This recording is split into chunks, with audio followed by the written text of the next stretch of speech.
Online business పేరుతో కోట్లకు కోట్లు కొల్లగొడుతున్న మోసగాళ్లను ఉత్తరప్రదేశ్ స్పెషల్ టాస్క్ ఫోర్స్ పోలీసులు పట్టుకున్నారు. ఆన్లైన్ ట్రేడింగ్ ద్వారా దాదాపు 3700 కోట్ల మోసానికి పాల్పడినట్లు పోలీసులు తెలిపారు.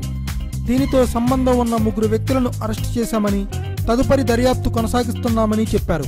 ప్రాథమిక దర్యాప్తు ప్రకారం నోయిడాలోని అబ్లేజ్ ఇన్ఫో సొల్యూషన్స్ లిమిటెడ్ పేరుతో కంపెనీ నడుపుతూ సుమారు 7 లక్షల మందిని మోసం చేసినట్లు తెలిసిందని వెల్లడించారు.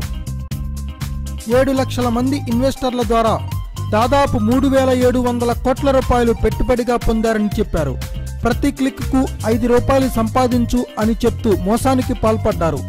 సోషల్ ట్రేడ్ .biz పేరుతో వెబ్ పోర్టల్ నడుపుతూ అందులో సభ్యులవడానికి ఇన్వెస్టర్ల నుంచి 5750 రూపాయల నుంచి 57,500 రూపాయల దాకా పెట్టుబడి పెట్టించారు. ప్రతి క్లిక్కు 5 రూపాయలు సంపాదించు అని చెప్పి వారిని బుట్టలో వేసేవారని పోలీసులు తెలిపారు. ఇప్పటికే వివిధ బ్యాంకు ఖాతాల్లో 500 కోట్ల రూపాయలు గుర్తించినట్లు చెప్పారు. నిందితుల ఖాతాలు సీజ్ చేశామని తెలిపారు.